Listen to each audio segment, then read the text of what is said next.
Think of cryptocurrencies as a giant in-game currency, and we as users are just players on a large digital game. This is my first video on crypto, and let me introduce myself. My name is Lisa, and I'm a child of the 90s, and there were probably 3 or 4 online games that stuck with me for life. Apple Hotel, Sims 2, Neopets, and the last one would be MapleStory.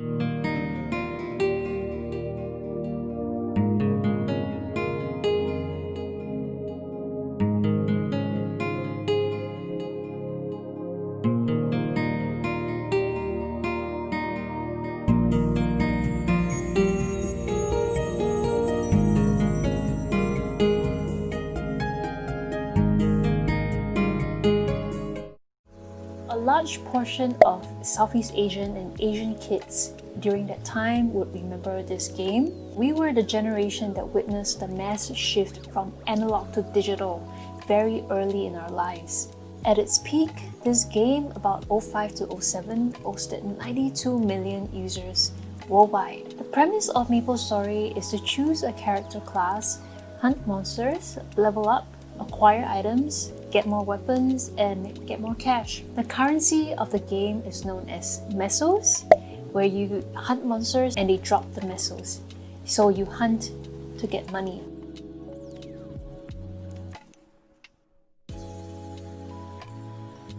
And there were even other side projects you could do, like setting up shop at the marketplace. You could sell or trade your rare items, your weapons, your clothing, or you could even do mining and crafting on rare jewelry and weapons. So at 11 years old, I remember spending hours upon hours just at a computer playing this game and being so engulfed in this world of MapleStory.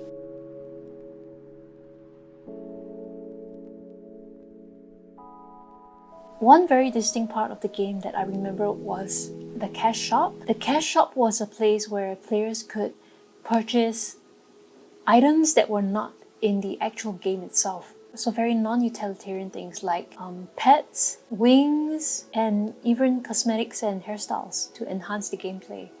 So whether it was purely cosmetic or actual stat items to enhance the gameplay, it was a whole new world, and it was so unlike any of the other clothing in the game.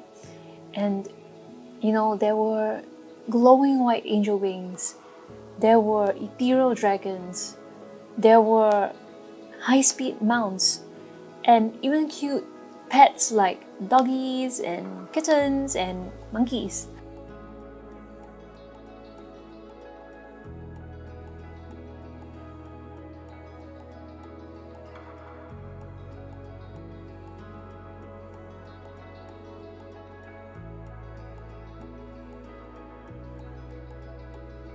So I was happily clicking away in the cash shop, and then I came into the realization I couldn't use any of my hard-earned mesos, the currency that I earned from hunting monsters, in the cash shop. I had to purchase cash shop money, which was called A-cash, using my own real money, so dollars and cents. So something in my little 11-year-old brain changed that day. I started doing research around this cash shop, and what I found out was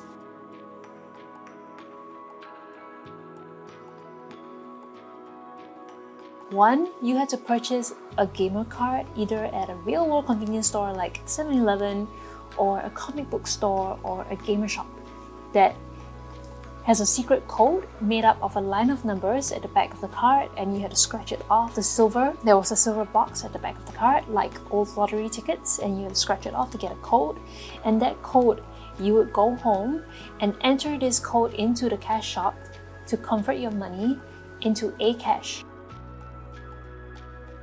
Then you could use this A-cash to spend on whatever you wanted.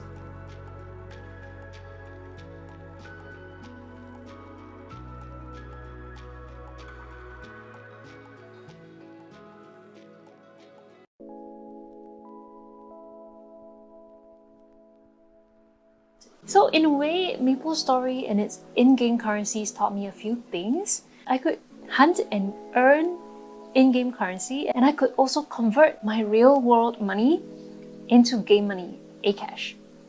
So when I first got into crypto and I got into peer-to-peer lending and spot trading and staking, I likened the crypto world as a giant MapleStory game. You know, a game for 20-something by now Lisa, if you will. I now trade my real money or fiat money of dollars and cents to Bitcoin, USDT, Ethereum, or Litecoin.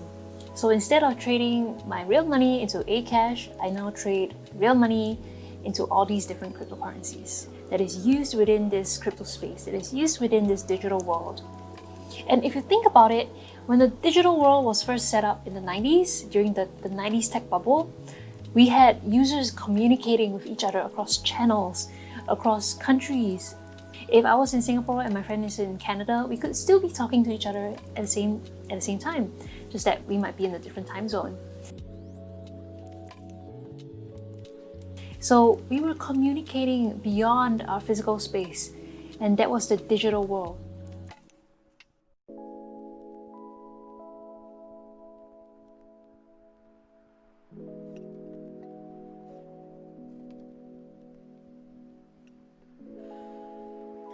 Even in the beginning, when we had the internet and we wanted to make purchases online, we had payment processors like PayPal and credit card processors with the bank.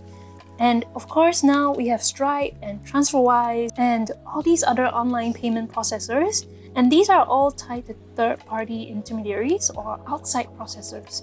So we were using our real-world physical money in a digital space. And I liken cryptocurrencies to one huge currency in this digital world. And this digital world is like a Meeple world. It is purely that. It is currency that is used within a world. Think of cryptocurrencies like the digital currency that we were supposed to have at the very beginning of the internet when it came into existence. Just like how I would change my local currency to the host country. Say if I were going to Japan, I would change my local currency to yen. And if I were traveling to the UK, I would change my local currency to pound. And you know, as I enter the digital space and I want to transact and I want to make purchases online, I should have a point of contact like a broker or an exchange or a trading platform where I can change my fiat money into this digital money to spend in this digital space. And then I could use this digital money to make purchases and to trade and to receive money.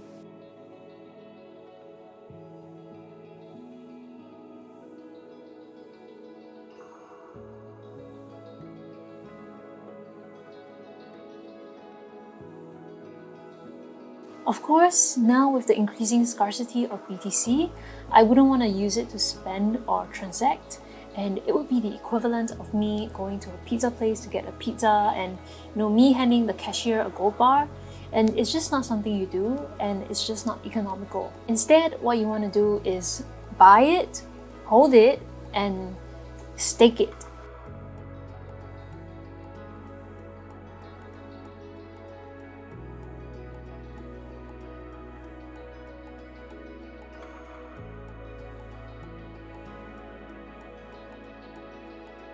So staking is like collecting interest from a bank deposit, or collecting dividends from your stocks or your REITs. Or you could just buy it and store it in an offline wallet to keep it safe, kind of like keeping your gold bars in a safe.